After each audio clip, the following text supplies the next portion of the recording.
journey through the stories that define the artists playing Bonnaroo. Who are they? What are they? What will you see? The what? Which bands? This year, that matter. Yay! With Brad Steiner and Barry Corder. A podcast for Bonnaroovians by Bonnaroovians. Welcome to the What Podcast. A very interesting time, a different type of show. We lucked out because everybody's doing this now, Barry, so it doesn't look nearly as weird, but we're seeing each other in ways and times and parts of the world that we never have ever seen each other before, and yet your hair still looks great. Thank you. I worked very hard. Hair and makeup started about 6 o'clock this morning. Oh, really? No kidding. All right. Bonnaroovian A, Barry Corder, Bonnaroovian B, Brad Steiner, Lord Taco joining as well. Hey, how are you? Look at I'm taking in Barry's Oprah-like set for those joining us on video. You can do that at thewhatpodcast.com. Your set has you got some Amazon boxes, Barry, and some board games. Well, yeah. The Amazon boxes have. We were just talking about it. Parts for putting Ethernet cables together, and the other one has a GoPro in it. Okay. So. Okay. I'm fascinated. I feel like I could just sit here and take a tour of your basement more often than actually talking about Bonnaroo. What is that Bonnaroo sign that you have right there? What is that? Down on the floor? Yeah. That's the McCartney year. It's the poster. Really? Okay. Yeah. All right. Signed, no less. I just found that. By Paul McCartney? Yeah. That's what I'm saying. Who I signed forgot it? that was the Billy Idol. I guess the guy who designed it. Oh. And look. Yay. Okay. It's signed by Greg McCartney. Yeah. Yeah, it doesn't really matter if it's not Paul. I love how you give me this impression that it's signed by Paul McCartney, and then you say, "Oh, I don't know who signed it." Can't prove it's not. It could have been Dave. Just some random man. What a great lineup, though. Mumford, Tom Petty, Wilco. You know what Billy I was thinking when Bonnaroo officially cancels and not goes through this year? It made me realize that I could start. We should start a festival right now, and then say that we are bringing every great band in the history of mankind together for a one show only, one time only, and then eventually cancel because it's not going to happen anyway. Oh, It doesn't matter how good the Bonnaroo lineup is. It doesn't matter because it's not happening. Not happening. Yeah. Oh, man. We had them all. We had the Stones, U2, Led Zeppelin, and the Beatles all in one place, but it turns out we had to cancel. We were this close. This close. Yeah. Yeah, I guess we can laugh about it. Is it too soon? The only thing you can do. Now, no, we don't have official word that Bonnaroo is canceled, but a lot of things did get canceled over the week. Hangout officially gone. And anything else? Anything else we're missing? Anything else? Oh, Voodoo is officially canceled. Jazz Fest officially canceled. Didn't Taylor Swift come out this week and say she's not touring till 2021? Yep, that's right. That's big. Yeah, so it's not going to work. Whatever you try to do, it's not going to work. I'm being interrupted at the house. See, I don't have a fancy place for you guys to go, like Barry in his basement, Taco in his Volkswagen bus. I have to literally sit in the middle of the house. The only place I can get internet connection is right here in the middle of the house. Wah. Like I'll show you. Like this is. I'm literally at 360. This is what I got. I have to sit in the middle of the room to actually talk to you guys. You probably should have parked yourself in front of that window today. Oh, that would have been apropos. That would have been funny if I just did this. Yeah. Oh, look, it's Ed O'Brien. Who knows who I am? It doesn't really matter. Ed O'Brien. I got really lucky. I talked to Ed O'Brien from Radiohead, and his new album's out. So it's almost like a new music show today because you guys got to talk to Rust and Wax. I hope that you brought up the new Fiona Apple album that I'm absolutely obsessed with. And then Ed O'Brien has a new album out too called Earth. I really like it. I don't know how it's doing as far as the reviews are, but my God, this Fiona Apple album is getting hundreds across the board. The Ed O'Brien project, he was lucky. I don't know how in the world it happened, but I got to talk to Ed O'Brien literally in my living room. Now, you guys are fun, but having a member of Radiohead hang out in my living room, even if he's cloaked in mystery, was still one of the highlights of my life. like the McCartney signature, we're going to say it's Ed O'Brien, and you can't prove it otherwise. No, that was a great interview. You did a great job. And I mentioned... It's weird because he's sitting in front of a window, and you can't really see him, but you know it's him. And, I don't know if you have more guts than I do, but I'm not telling Ed O'Brien to, oh, hey, can you adjust the lighting, please? Yeah. Thanks for calling, but yeah. No, it's really cool. And we mentioned it's kind of an unusual podcast week for us because you talked to him, just you, and then Russ and I talked to Jesse and Melanie from Rust and Wax. So because of storms and power going out and life, we're having to adapt. So I will be honest with you. Had we all been in the same city, I probably would just have canceled.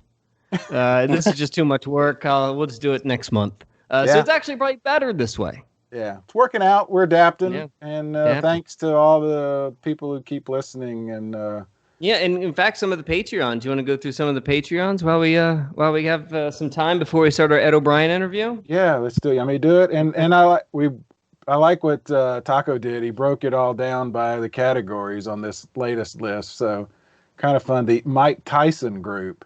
Oh, okay. I wonder how many of our listeners know why that's funny. Let's hope zero. Because I don't find it to be funny. I've got to bet all of them. We'll go to the audio later. Okay. All right, under Mike, we've got Aaron Carlson, Bill. We can even find Bill's last name. David Grimes, Frank Swanson. His last name is McCartney. Bill McCartney, Frank Swanson, Lisa Condor, Phil Hanley, Timothy Proctor, Chloe Hannon. You may do the next group. No, we'll just stop right there and we'll go to that O'Brien interview. This is my chat with EOB on the, the eve of his album release on the What Podcast. All right, there we go. Man, this is one of the great thrills of my life. To be totally honest with you. Not very often do I get to talk to a Rock and Roll Hall of Fame member and one of the greatest guitar players ever to live. So, Mr. Ed O'Brien, thank you so much for all that you've done for, the world and especially music. It's an honor to talk to you.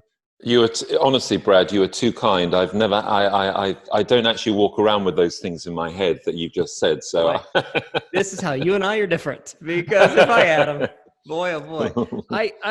I find you releasing an album right now with all the things that are happening around the world to be kind of apropos. You are a pretty thoughtful man, and Radiohead has forever been a pretty thoughtful band.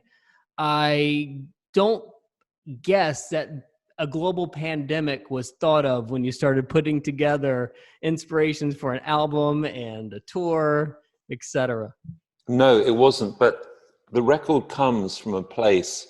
It's a big-hearted record. It comes from my heart. And one of the themes in the record was I was trying to get to a place on parts of the record, that feeling of love and joy, that when life is reduced to, I had in my head when there's a crisis, and I was really moved by this. And when, for want of a better word, when the shit hits the fan, I really wanted to get to that place where how powerful music can be. Because for me in my life, and I'm sure everybody's life, that's a really important moment. And I wanted to get to that raw place. And what are the things that you feel? Well, love for your planet, love for your community, love for your family, your friends. And that's a genuine place that I was trying to get to on this record. That was one of the themes. So it was, it's weird it's strange how things happen. And I was like, a friend of mine emailed me today and she said, and she's got breast cancer. And she said, I'm really loving Brazil, but I can't hear the words. Can you write them out for me? I was like, this bad dream has got me. It's in you. It's in me. Falling like I'm falling. I was like, oh my God, I can see how those words might resonate more at the moment in a funny kind of way. So, that's the funny thing about, writing albums about things like love is that they last for a long time, even through pandemics and, terror attacks and any sort of horror through the world. It's what we come back to. And I always remember, like, it really struck me, like those awful stories about, when 9/11 happened and that plane was going down and people on the plane were texting their loved ones and they were just saying, I love you. I love you. And they were knowing that they were about to die. And I still find that, I still get a spine tingle saying that. That's the human spirit. That's, and so much of this is the other thing for me that, when I was writing this album, we're bombarded in our media by how awful we are to one another, how destructive we are. And certainly that we do have a very destructive side. But I was interested in also focusing on that kind of love and the joy and the potential and the possibility of what we can do when we're a force for good and we come together. And, I really believe that. And we can see it happening. I can see it in our own country right now at 8:00 tonight. Everybody stands on the steps in front by their door, because we're on isolation. They go outside, stand by their door, and they all clap. And everyone around the country is clapping at 8:00 this evening for our health workers, our key workers. And do you know what? That's an amazing thing. That's such a beautiful moment. Why, yes, it's an interesting part of, time. Time is really, really weird right now. But why now? Through all of it, 30 years with Radiohead, why was the time now for your first solo project? Do you know what? There's a part that I can literally say, which is the kind of the functional part, which goes, it was the first time in 2012. It was the first time I had some time to actually do this. Before my kids were born. My kids were born in 2004. And up until then, Radiohead had been pretty full on. Tom's first solo project, The Atoms for Peace, The Erasure, came out in 2004. So that was the first time there was the possibility to do a solo project. But then I was fully immersed in fatherhood and being a hands-on father. So there's that part. But also there's another part, which is you don't explain. And it's a bit like falling in love. You never know when you're going to fall in love. In fact, you almost always fall in love when you least expect it. If you're looking to fall in love, you fall in love with all the wrong things. Yeah, but when you truly fall in love, and to me, it's exactly the same. It's exactly the same moment as, seeing my wife for the first time, which was really love at first sight. It's incredible. And this thing with the music was just like, suddenly it was here and it was just like, whoa, it was like, it's like the tractor beam on the Death Star pulling you in, except it wasn't the Death Star. It was the Love and Light Star. Is that how,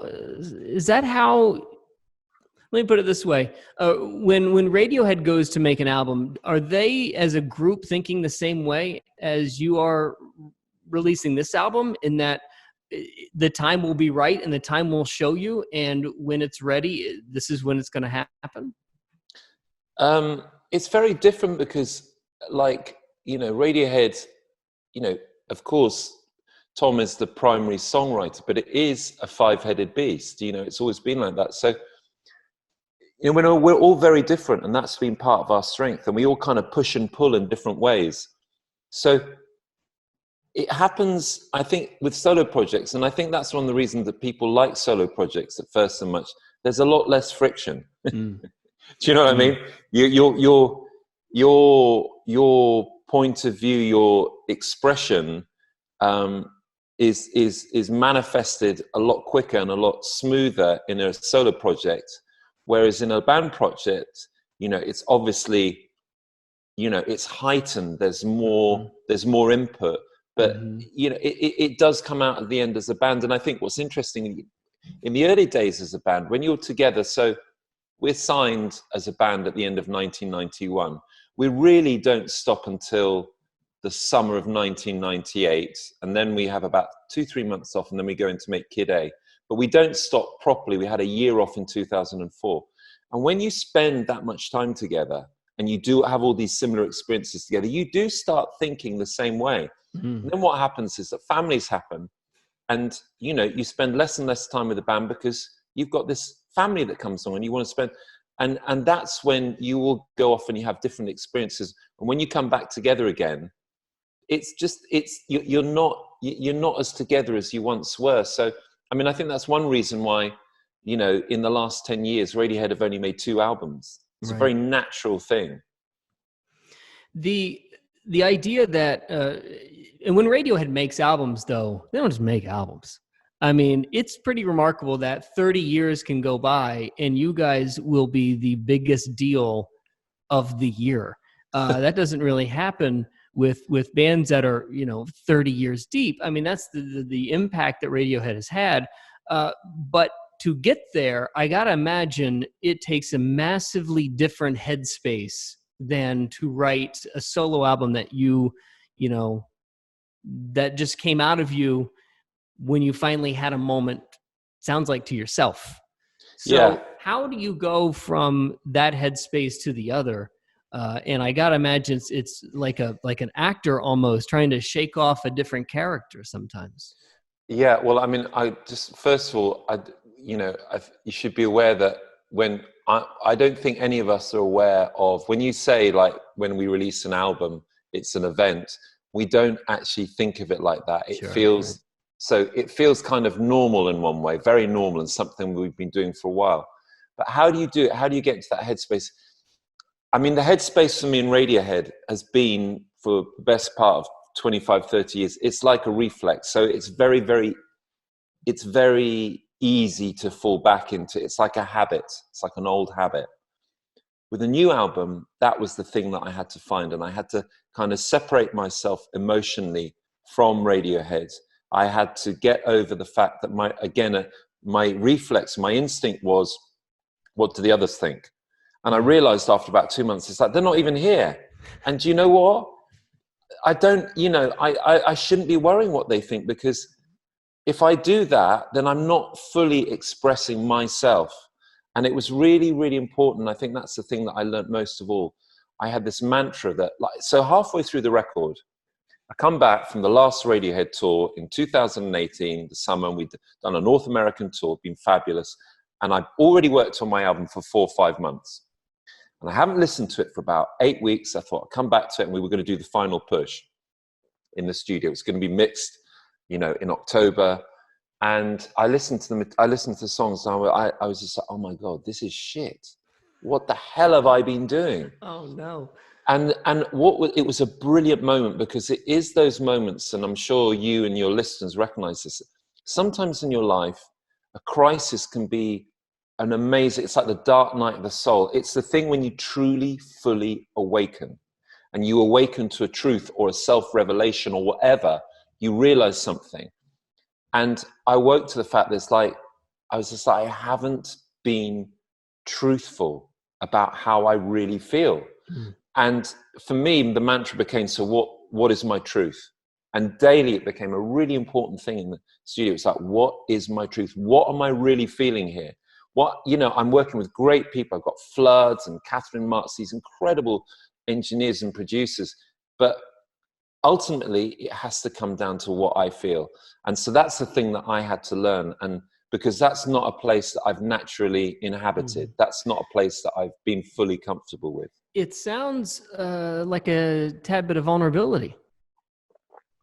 Oh, yeah, man. I mean, I think that's what I've loved about this whole process is I've been supremely out of my comfort zone, and it is a vulnerable place. But you see, I heard a great quote the other day that kind of sums it up about art. It says, art is not about perfection. Art is about the truth. Now, that's not saying there is the truth. That's a truth, the truth of the creator. Mm-hmm. And that's what you have to get. And I think in order to get to that point, you have to be vulnerable. You have to be, stuff happens and you have to be out of your comfort zone. Bowie said that. Bowie said that's the only place you've got to be. And I think that's been the case with Radiohead, the different records we made. It's been a constant out of your comfort zone. And that's not a natural place for a human being to want to reside in, but it's really good for creativity. I bet. And when you got there in 2018 and you looked and heard the things that you had your reaction to. What did you do with them? How many of them actually made it to the album? Did you They all scrap made it it. all? They All made it. So what I did was I Wow. went through each song, and they would layer upon layer. And I had like 5 different versions of each song. And I started with the demo, the very first thing. And I was just like, okay, I'm feeling it here. I'm not feeling it, that version. And literally, whatever I felt, whether I was getting an emotional, kind of musical response, then that's where I started. And it was amazing. Once I followed that path, we got into this incredible, Shangri-La was the first day back. It was basically finished within 2 days, and it was sounding like a kind of, I don't know, a sonic nightmare. And it was like cleaning it out, like boom, boom, boom, it's got to do this. And it's amazing. Once you get to that place, things fall into place as well. I wonder that is so fascinating that you said that it's about the truth, because it was the truth that was real to you at the time. And then you sort of figured out where the songs needed to be. I wonder if you go back, maybe not back, you'll forward in 2 years and see the songs again, how they would change if you were to rewrite them based on the truth you were feeling at that moment. Oh yeah, well the truth of course constantly changes. The truth one year is, so for me it's been interesting because I've had these songs finished for a year, and I then had to find a record company and the right people to work with. And now it's on release. There's this very interesting kind of creative thing that happens.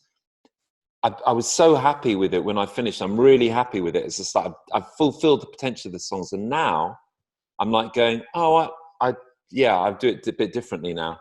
And that is something I recognize from Radiohead. It's like, even when OK Computer comes out, you go like, yeah, it's good, but we can do better. Same thing with Kid A. It's just like, you know what, we need something a bit more alive. We make Hail to the Thief. In Rainbows comes out. It's like, we really need to make a record that's like as good as the Benz and OK Computer. And that's the artistic way. So the thing is to be truthful to how you feel at the time, because it would be an impossibility to say this is the truth. Sure. It's just a moment. I tell you, I couldn't be more excited about this project. I think Shangri-La is fantastic. I don't know where it fell in the whole songwriting process. When it first, last, it doesn't matter. It's a great song. I think my interest was piqued when I heard EOB and Ed O'Brien was releasing an album. Then I heard the reviews that came out of your first Chicago show. And the way that people were reacting to the live show, I think is what put me over the edge, excited about this project. When you write something like you did with this album, how often are you putting in the live feel for it? Like when you write something, are you thinking about how it's going to transcribe on stage, whether it's at the Metro in Chicago or the House of Blues in New Orleans or Bonnaroo when you play in the fall? It's interesting with some songs I get, so for instance, on songs like Olympic and Shangri-La and Brazil, when it's in focus and when it's really working in the studio, there are moments when you think about you feel it in front of an audience and you go, and you're not making it for the audience. But I've always liked albums. One of the things, and I felt it was kind of important because the live thing is really important to me. It's that direct connection with the audience. I love albums where it's almost you hear it and you go, oh, I've got to go and see that live. It's like an invitation. So for instance, I really love the Foals record, Holy Fire. And I think they make a lot of great records. But that record for me was like, that was my kind of introduction to Foals. I was a bit late, but I was like, oh my God, that first song, Prelude, I was just like, this is going to open a gig. And sure enough, it was like an invitation to, it's going to be an emotional, energetic, vibrant, vital show. Mm-hmm. So I'm kind of aware. I don't think you make music necessarily for live, but definitely on this record, I was just like, I want this to feel like an invitation to come and be together. And so, but first off, I mean, finally, not first off, but as we close, I can't thank you enough. I'm so excited for this project. I can't believe I'm I've got Ed O'Brien in my living room. This is very, very strange. I'm not going to lie to you. But I mean it when I say it. There's a few people in modern music right now that you can honestly say changed the course of modern music, and you guys, you're 5 of them. So to have one of them talk to us is, I mean, I can't thank you enough, and I can't tell you how excited I am to finally see this show at Bonnaroo. Thanks, Brad. I'm a huge music festival fan, so you know, a guy like you could be one of the greatest guitar players to ever exist, but yet on the farm. There's so many at Bonnaroo. There's 15 other things to watch at one time. I mean, we tragically just lost John Prine a couple of days ago, and there might have been, 1,200 people at that show, at the John Prine show. I am imploring anybody and everyone, if this world gets back to normal and there is a live performance happening in the fall of any kind, please see this EOB show. I'm very, very excited about seeing this live show. So, yeah. By the way, speaking of the live show, are you bringing any of the people that you worked with you on the road? No, if there is a road. No, but I have to say, we have a native of New Orleans, my drummer, my friend, Alvin Ford Jr., who's extraordinary drummer, an extraordinary person. And if any of your listeners know Alvin, tell him I miss him and I love him and I hope he's all right in the family. I sent him a text today, so I hope he's all right. But listen, Brad, thank you. I mean, when you say stuff like that, I was just like, I need to speak to this guy when my kids are shouting about what a lousy father I am. I'm like, I should get you on the phone and pass you over and said, hey guys, listen to Brad. Listen to what he has to say. Hey Ed, you can use whatever I say on your resume. Thank you, Brad. Listen, I hope you stay safe and well, and big love to all your listeners, and I hope they all, come together, and I hope it all works out. You as well, and we're glad that you're feeling better. Thanks, man. Thank you. Good luck. Thank you. See you soon. Cheers. Bye. Bye. Possible, could be, he might be appearing at Bonnaroo 2020 and most likely Bonnaroo 2021. Ed O'Brien on the What Podcast, Barry Corder. I'm Brad Steiner. There's Lord Taco. I don't know if he's going to be one of those that lasts for 2021 if everything gets canceled. My bet is, you have Ed O'Brien ish artists not making it to the next year. In his case, I have a feeling like there's going to be another Radiohead project or a Radiohead tour. This was the only, I sort of feel bad for him because this is probably the only shot that he had to sort of make this album a thing. This was the time that he had, and then look what all happened. A global pandemic that keeps him off of the road and pushes everything to 2021, and who knows if there's anything around in 2021 for him to do.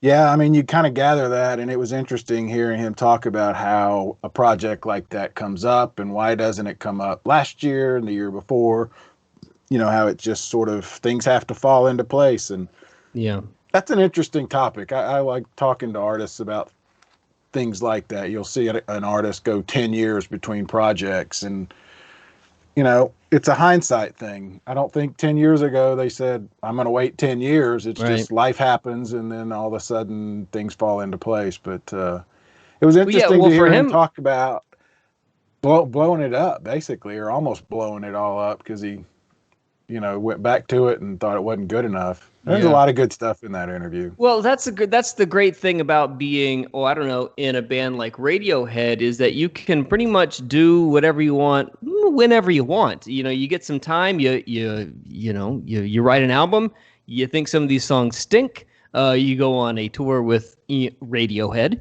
and you get some more time, and then we all come back to it. It's a nice little fallback plan, Having Radiohead in your back pocket ain't gonna hurt. Yeah, but it was fun to hear him talk about, he didn't say it that way, but sort of the pressure of, how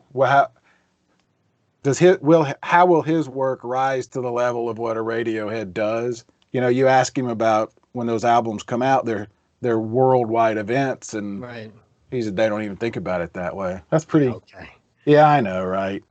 It's kind of a big deal. Yeah, I mean, U2 put every song that they put on an album on my phone and forced me to listen to it every time I turned it on, they understand the gravity of it. I don't really take him seriously when he says that. He's just being humble. He's being humble, but that U2 is a good example. That was a mistake. They thought that was a cool thing, and it kind of backfired on them. So yeah. Well, let's go through some more Patreons before we get into Rust and Wax. I'm actually excited to hear you guys' chat with him because I look, we're all sort of impacted by this, but a local record store that really, really, really relies on people walking in the door and experiencing holding a piece of vinyl and searching through the new stuff is they've got to be hurting right now. They've got to be in a tough spot. There's only so many online orders that you can take to sort of supplement the things that you're losing on a regular basis, right? Yeah, they do okay, but you said it exactly right. That's what's interesting about these record stores opening now is that they have again become places to hang out, the community, and they talk about the fact that it's a lot of the local musicians that are coming to town, to West Palm Beach where they are, that gives them a lot of support. And we have a local guy who's trying to open one here, and when I interviewed him, that was the thing that he talked about, was it becoming this hangout place, not just a place to sell vinyl, right, but a place for bands to put up, flyers and to meet people and do small shows and for fans to swap ideas and stories. And look, I'll give you a $1 million business idea. If you want to open a record shop, put a bar in there. Because there's nothing I like more than playing vinyl and drinking beer. Yeah. So if you want to make it a hangout, serve 10 craft beers on tap. Yeah. I think that's pretty much it. Community outside of Chattanooga here, they have a record store, and they do that. They bring a keg in, I think, every Friday afternoon, and just sort of hang out. So there's a place in Portland, Oregon that I fell in love with. It was literally a record shop and beer spot. They made craft cocktails and poured craft beer. And you could sit there in your independent little sections and listen to the vinyl that you wanted to buy and sit there and cocktails. It was brilliant. They were like just giant couches everywhere. They had little record stations. You put your headphones on and listen to the vinyl. You then turn around and buy the vinyl and have 3 beers. Brilliant. Yeah. I'd be there every day. I love everything about that. It was an interesting conversation with them. All right, let's go through some Patreons and then we'll listen to the interview. All right, bring back the arch. Dan Sweeney, Dustin Gehrig, Haley, Mary T, Melanie and Jesse Feldman, the Rust and Wax folks, Mitchell Stafford, Musical Antlers, Parker Reed, Skylar Torrey. And seeing Parker's name reminds me, he asked us, and we should tell everybody, yes, we are still putting the mixtapes together and the gift packs, and we'll have to get those out. Do we do it now like we thought, or do we wait till closer and kind of get everybody ramped up again, or?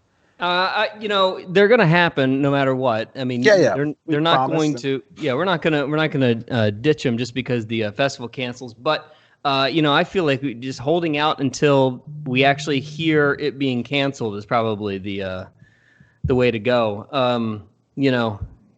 There's still a shot. There's still a chance that it happens. And on the off chance that it does, let's still crossing fingers and holding out hope. Who's your friend there, Brad? Oh, this is Popeye. Look at Popeye. Popeye. I was just staring at him, and he was sitting there watching me do the podcast, and I felt bad. I didn't get to bring him in. Yeah. Anybody else we need to talk about? Yeah, let's go through. Well, you want to go through another? We got 3 more Patreon groups. The Glazed group: Chelsea Davis, Evan Brown, Gordon Silver, Jason Hazelbaker, Joshua Herndon, Lauren Edholm, Linda Doles, Lucy Young, Nick Geatman, Ross McNamara, Ryan Matthewson, Sean McCarthy, Tyrone Baskett, William Richards, and Clay Wilhoit. I'm sort of offended. The 2 Patreon levels that were named after people, Mike Tyson and Glaze being named after our friends of Repeat Repeat, neither Mike Tyson nor the Repeat Family have donated to the Patreons. I'm a little offended by that. Yeah, Tyson. Maybe it's a confusion thing. Wrong guy. Must be. Maybe it's Must the wrong be. guy. Must be. All right. Did that Mr. T, has he contributed? I didn't see him either. You know, I don't know if he's available. He may not. The check might not clear. Let's go into the Russ and Wax interview. Anything before we go into this? This is exciting. I like these guys. Yeah, no, I can't think of anything. Taco, okay. I mean, you were there. It was a good interview. It was fun. Both of them. It was, yeah. It was a neat topic and a neat chat to talk with them about what they're doing. And Russ has even bought some stuff from Russ and Wax. Bought a record. Yeah, they did. Yeah, we did a promo. Drops. We did a product placement and everything. Okay. All right, here we go on the What Podcast. We're with Jesse and Melanie Feldman, right? Feldman from West Palm Beach. You guys are the owners of Rust and Wax, the record store down there. Is that right? That's correct. Got it. All right. All right. I was saying earlier, Brad is not on with us. This is going to be kind of a weird episode, unplanned, but really, really cool. Later, he's got an interview with Ed O'Brien, EOB, who's scheduled to be there. That's for anybody who possibly doesn't know, is Radiohead's guitar player, and he's got a solo album out, and Brad's got a great interview with him. But they had some power issues, so his wife is using the computer all day today for Zoom, and we had this set up, so we're going to be talking to you. So point being, it'll be just me with you guys, and then just him with and Taco, of course. I'm just along for the ride. Just along, yeah, in the bus. Like Taco. Us with the bus. Yeah. Thanks for doing this. I'm excited about it for several reasons. One, you guys are Bonnaroo fans, obviously, but the whole record store thing is really kind of a cool topic to me as a music fan and a newspaper guy. So we're gonna jump all over the place if that's all right with you guys. Works with us. Thanks for having us. How long you been going to Bonnaroo? We started in 2017, so this is supposed to be our 4th year. Yeah. Yeah. She had been hounding me to go for a few years and finally broke me down the year when Chili Peppers were playing and U2 was doing Joshua Tree and Car Seat Headrest was there and a bunch of other people, so I had to go. Do you go to other festivals? We haven't been to so many other ones recently, but yeah, we kind of started with Mumford & Sons put on their Gentlemen of the Road tour, and they were in St. Augustine, which is like a few hours from us. So that was kind of our like intro to the festival world. It wasn't a camping festival, but once we went to that was like kind of like the moment we were like, all right, we're in. Like 2 years after that, I think we went to one out in Colorado, same thing, Gentlemen of the Road. And then we went to the first year of Okeechobee down here, which is like an hour from our house. And then the year after that, we finally broke down and went to Bonnaroo, and it's been no looking back since then.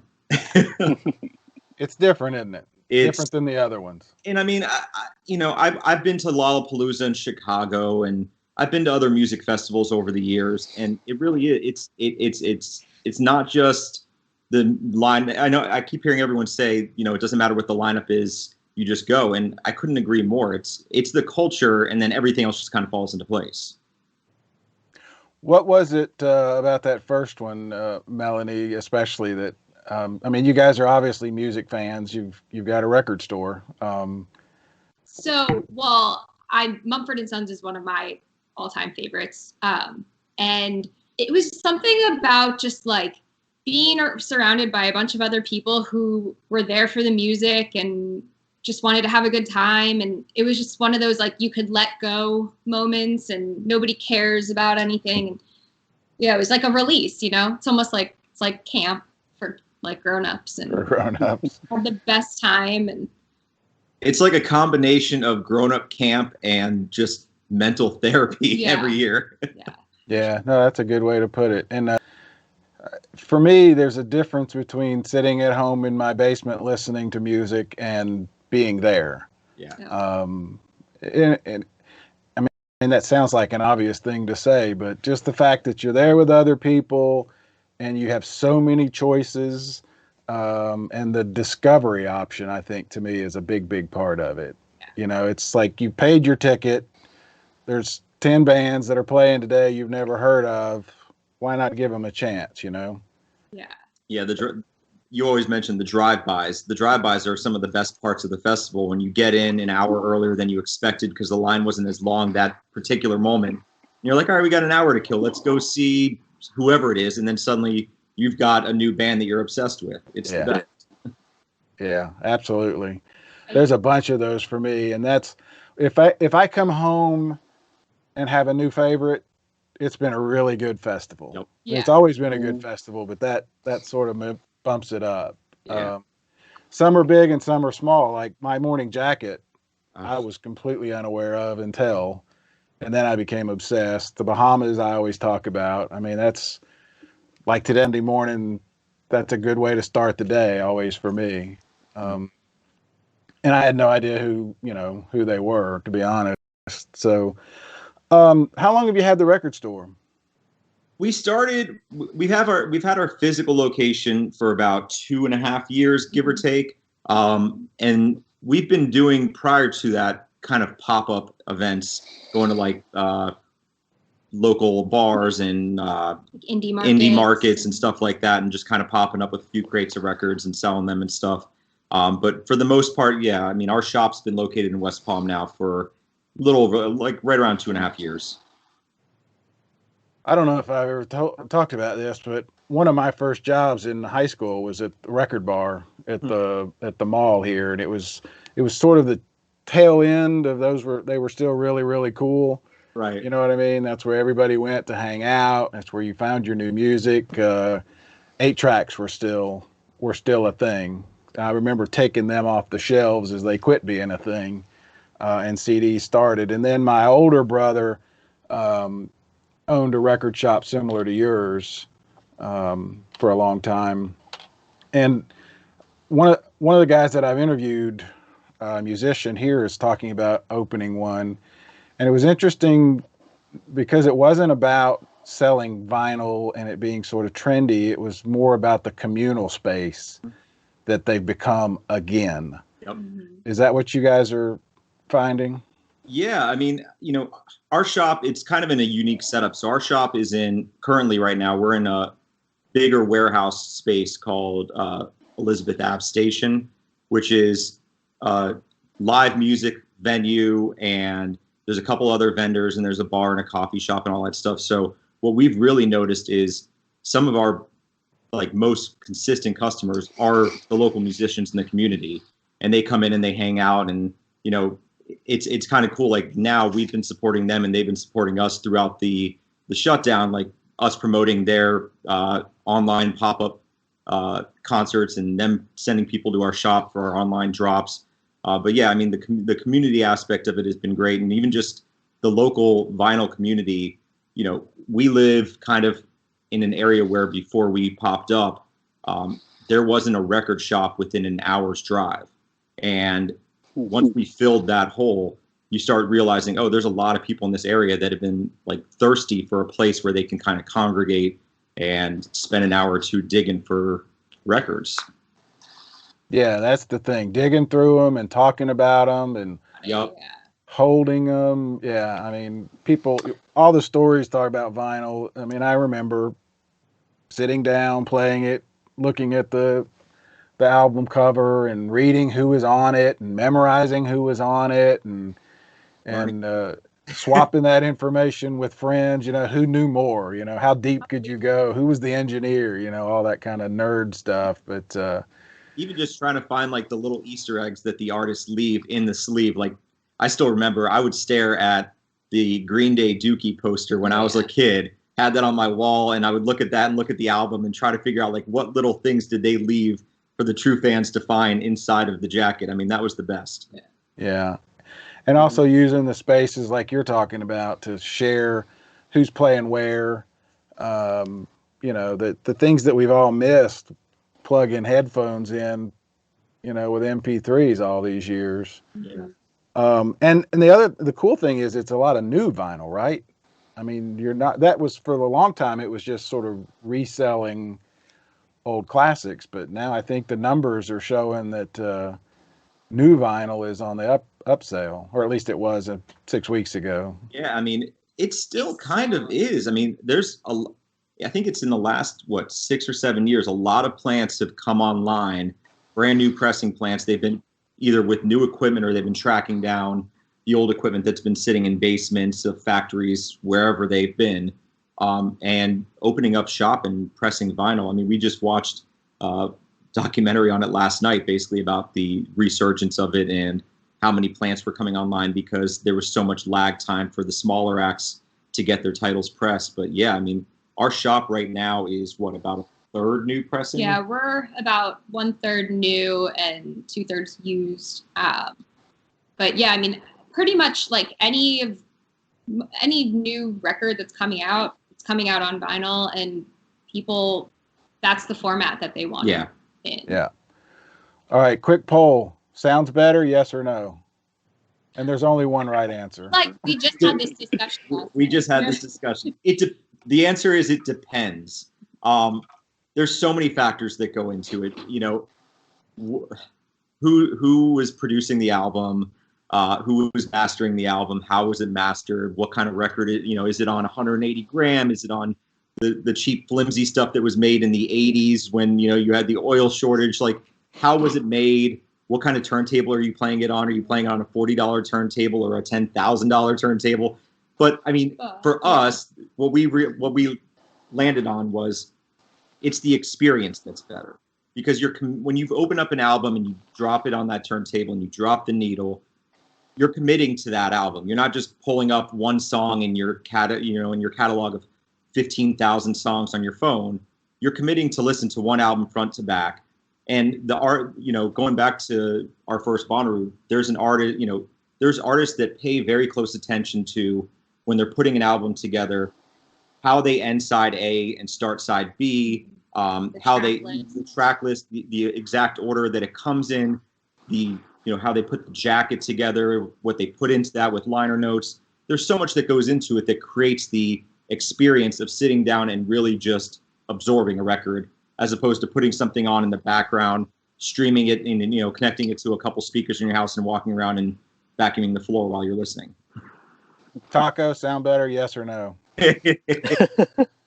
I think so, at least in my own mind, but yeah, I also think it's the ritual. It's, you can pick up your phone and press play with one tap of your finger, but, to actually get it out of the sleeve and lay it on the turntable, clean it, the whole setup, just, it feels a lot more dedicated to, that's what you're going to, enjoy. It's an event. It's definitely an event. Yeah. The answer is yes, it sounds better. I like all other things being equal. You're right. If it's on a cheap turntable and bad speakers, but like I have a former coworker who owned a record store. He jokes that he bought it and was printing money for about 6 months, and then CDs came out and it just killed him.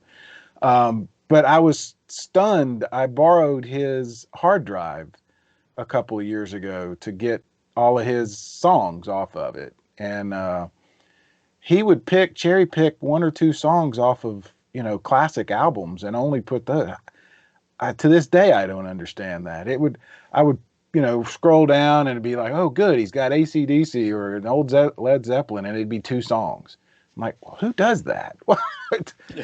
But I mean, even on that same note, like there's certain artists that we both appreciated back in the day, but never truly found ourselves loving until we sat down with them and listened to them on vinyl for the first time, front to back. I liked Pink Floyd. I know it's crazy to think that I'm not going to say that I loved Pink Floyd my entire life, but I liked them. They were on the radio. You would hear the 2 or 3 songs that they always play on the radio. But the first time you listen to Dark Side front to back on a good sound system, it kicks you in the face in a way that you've never been kicked before. Yeah. And something about that. With headphones. I remember when that thing came out, we were obsessed with it at school. finding the Easter eggs, like you said, trying to figure out what was going on and the oomphs and all the little things. Man, I listened to that one. I actually made a cassette tape of that, and with every driving to work, I would listen to that and Sandinista, The Clash. Obsessed with both of those. So, once you sort of listen front to back and understand that it was put together with a purpose, it becomes a whole nother thing, doesn't it? Yeah, it really does. You realize that they put the album together with a very specific intention and purpose.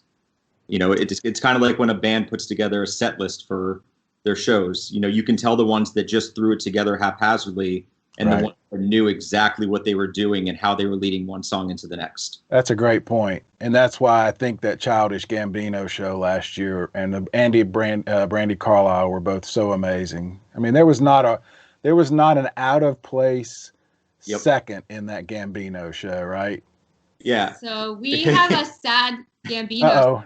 Uh-oh. I am a huge Courtney Barnett fan. Yes, both of us. We both are. And so she was conflicting, unfortunately, with the beginning. There was like a 10-minute overlap. Right. So we made the decision we were going to commit to Courtney, and we're both Childish Gambino fans. So we wanted to be there for sure. But by the time we got over there, that crowd, that was the biggest crowd I've ever seen ever at Bonnaroo show. And I'm 5'6", she's 5'0", and I swear that every single person that was in that field that day was 7'2", and we could not wide. Yeah, we tried all the tricks. We tried all the we things. went to the side with the bees.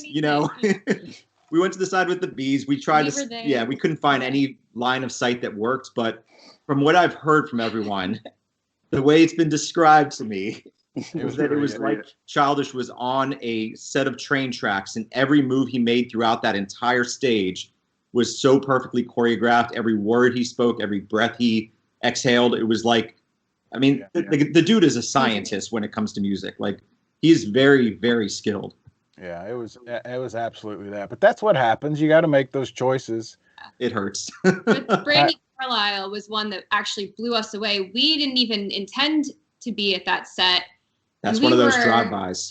We were just, having one of those like exhausted moments, and we're like, let's just pop up chairs at the back of the What field and just like check it out. And we were both like having like a moment. Like there were tears. Yeah. This is just the most beautiful thing we've ever seen. I didn't know why I was crying, but I was just like, I just need to be alone for a second here.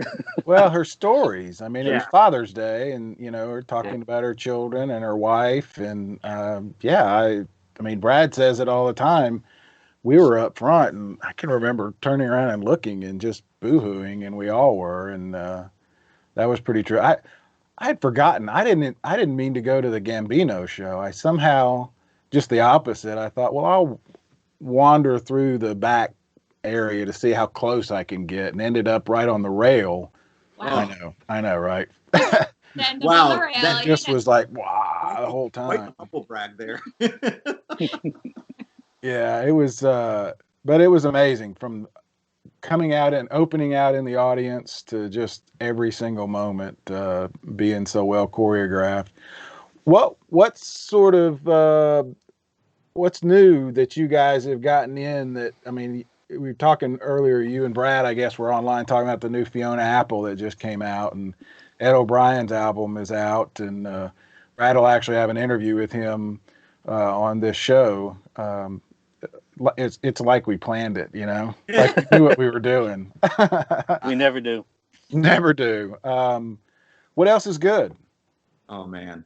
I can't stop recommending it to enough people. The new Thundercat album is one of the best things I've heard in a very long time. Since it came out, 2 or 3 weeks ago, we've probably nonstop listening. We probably played it like 100 times. It's really, really good. Yeah. And Childish Gambino is on one of the songs. Kamasi Washington is on one. That's another one of those artists that I feel like is really starting to kind of come into his own. Mm-hmm. And we caught maybe 2 songs of his set at Bonnaroo a few years ago. Sort of a drive-by discovery at Bonnaroo. And but that album's been great. The new Strokes album is really good. Yeah. They've been gone for I think 8 years, and they came back with their new album 2 weeks ago. That album has been a great album, and yeah, the Ed O'Brien came out last week. We've had a lot of people asking for that as well. Yeah, it's really good. Krangbin and the and Leon Bridges EP, Yeah. Texas Sun. that oh album. My God. Yeah, that was fantastic. Whew. And we've had that's been a big seller. We can't keep that in keep stock. And they can't produce them fast enough. No. We can't even get them in. They've been like back ordered forever. So Yeah. And Taco, you actually bought something from them. I did. You guys have been doing online record drops, and I've been watching, and there was one I just couldn't live without. So Yeah. Nice. I brought it with me. Yeah, I've been loving it, so really appreciate it. And thank you. Really appreciate We it. saw through Russ with the bus. I'm like, is this Lord Taco? We definitely geeked out for a moment. Well, thanks. I was geeking out too. Who is on your Taco causes a lot of people to geek out. Who is on your list to see? And I'm not asking as a whiny. I mean, we all know what's happened, and it's happened for the right reason. But it is such a stellar lineup. Who are you guys looking forward to seeing live? We had a lot this year that we were really excited about. For me, I would say that Sylvanessa with show. Yes. When I saw them announce that tour last year and they weren't coming anywhere near Florida, I was just like depressed. And when I saw that lineup, I saw that on the lineup. That was just the moment for me. I was like, oh yeah, I'm done. That's it. If I go to one show, that'll be the one. So that kind of bums me out. Yeah. But Brittany Howard, we were obsessed with that album when it came out last year. So she still holds a grudge against me because I got to see Alabama Shakes at Voodoo Fest a few years back, and I was on a bachelor party and I was sending her a video from there, and she's like, I just don't want to talk to you anytime soon. Kind of mean. I have not seen the Shakes in any form, and so Brittany Howard was a big one for us. Vampire Weekend we love. Yeah. There were so many. Yeah, I was excited for King Gizzard and Run the Jewels.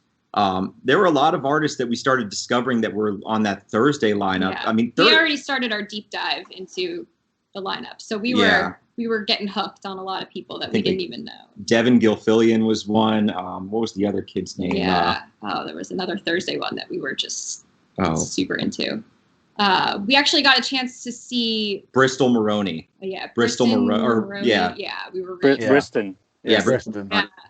Amazing voice. Kid from Knoxville, right? Yeah. Yeah, of all things. We recently got into Wallows from the lineup, and we got actually lucky enough to get a chance to see them down in South Florida about a month or two ago, just before everything kind of stopped. Got crazy. And we weren't going to go to the show because it was a Tuesday night, and we're like, we'll see them at Bonnaroo. But then we were just like, you know what? Let's just go. And I'm so glad we did, because it was a great show, and we may not see them now. We may not see any other shows. Well, you guys can answer this because we talk about it a lot. Do you go to everything together, or do you go separate ways, or how does that work? We pretty much stick together. Yeah. We have, I would say 85-90% of our taste is overlapping. Yeah. And then there's those couple of shows where he's super excited and I don't really care, but I'll go along, and vice versa. And some of those, I'm really excited and I bring her along and she falls in love with the band. Like last year, The National and Jim James. I'm a massive National fan, a massive Jim James fan. She wasn't. And I think I can honestly say that changed. There was one point during the Jim James show where she was just staring at the stage, mesmerized by Jim with his sleeveless shirt and his hair flowing in the wind. We had seen My Morning Jacket years ago down here, and it was kind of a sleepy set. Yeah. And I was just I get it, super talented, but it just wasn't necessarily my cup of tea. And then he dragged me to that show, and we were on the rail, and it was just incredible. He's mesmerizing. Literally, that's the word. Just mesmerizing. Yeah, I was just hypnotic. Yeah, Rattle Tell.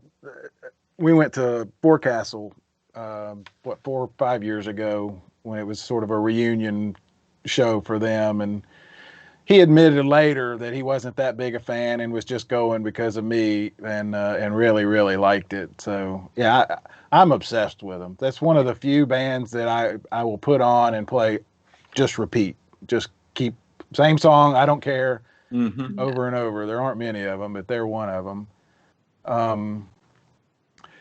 Yeah, I think we talked about whether or not September's going to happen or not. It's starting to feel kind of weird, isn't it? Yeah. We kind of keep like having that conversation of like, it's probably not going to happen, but we're going to be optimistic and see, obviously we get it, whatever. But, even just kind of some of the rumblings within like the industry of, other artists canceling things further out than that is not really a great sign. I think throughout this whole process, you've seen institutions that are big name institutions signaling to the rest of the world that it's okay to shut down. Like before everyone shut down, you had Harvard shutting things down. You had certain music, you had Coachella shutting things down, and then South by, and then as soon as they did that, everyone else just fell like dominoes. And I think it was yesterday or the day before, Taylor Swift came out and said everything through 2020 is shut down for her.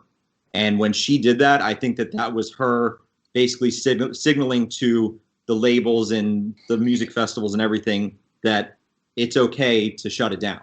Yeah. I don't know if that's going to be heard by everybody, but I think it's going to be hard for music festivals like Bonnaroo and others to get insurance policies to cover what they need. I think it's going to be hard for them logistically to get brands to sign on, especially when the news broadcasts are going to be like they've been down here, unfortunately, in Florida, when spring breakers were running around and all you saw was, that city's name being plastered over and over again about being the bad place to be. Right. You're not going to want to see your brand in the background of those bad news stories. And I think I don't like saying those words into the universe because. No, I totally agree. I think there are so many layers to it that not everyone is considering. Will there be sponsorship money? Does the brand guys want to be that? Will the insurance even allow it? And then on down, Live Nation just last week, their big bosses are taking pay cuts and they're huge. I mean, think of everything they control. And then I was talking to one of the local venue bookers, the guy who books the shows, and he's now having negotiations with trying to move shows and work out payments, because the bands are starving. They're hungry. They want to work. So they're asking a crazy amount of money. And he's like, well, I'm not sure I can even get half a crowd in there legally, so I can't recoup what you're asking for. You know what I mean? There's all these details that the truth of the matter is nobody knows the answer right now. I think that's the hard part for people too, is like it's hard to digest it when you don't even know what next week will look like. Yeah.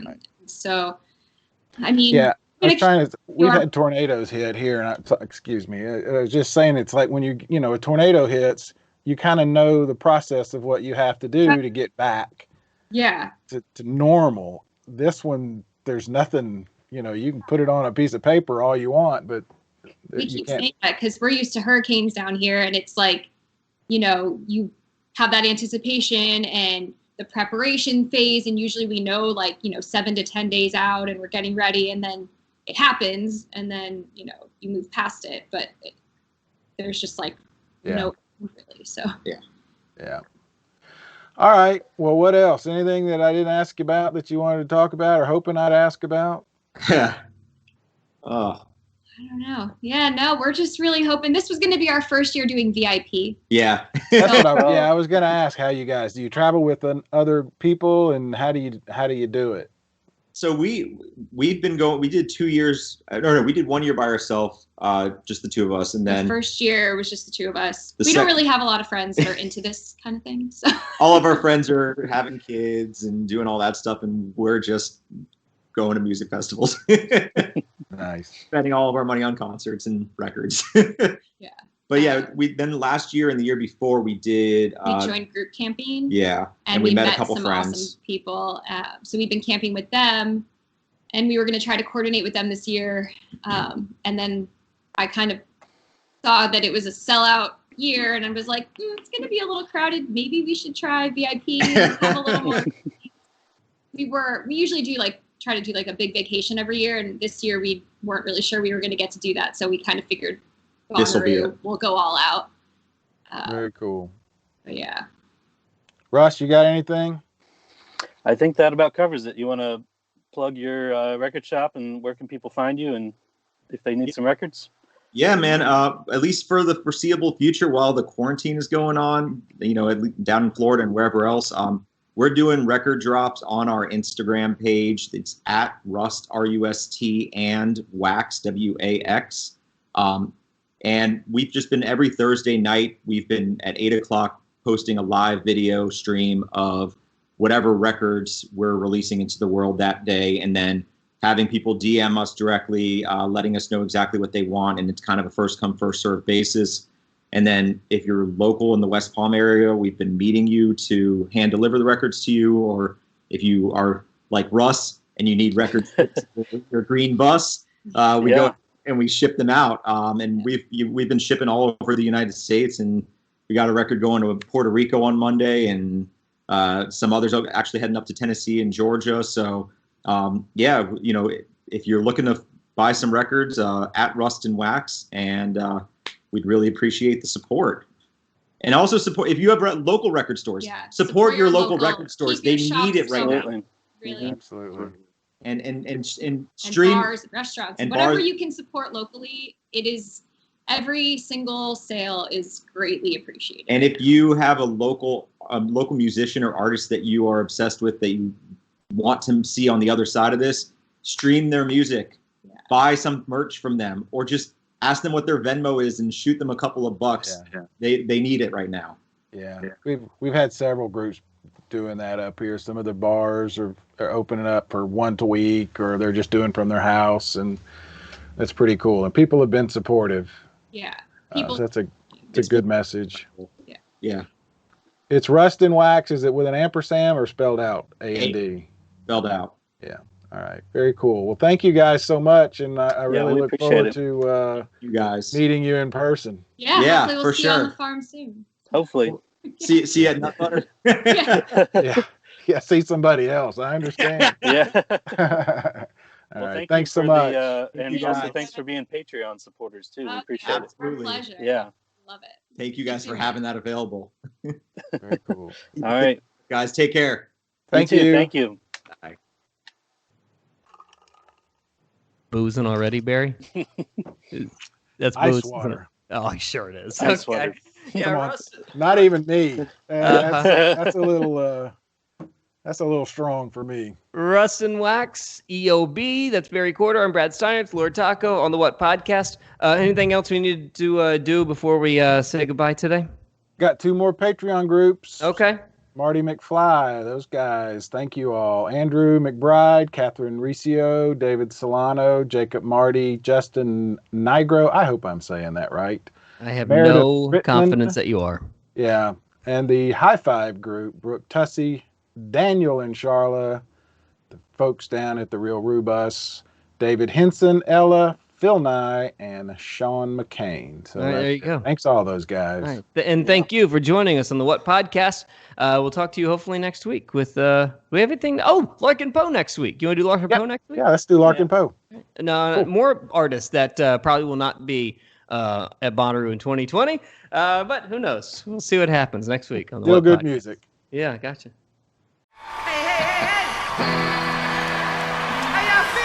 Journey through the stories that define the artist playing Bonnaroo. Who are they?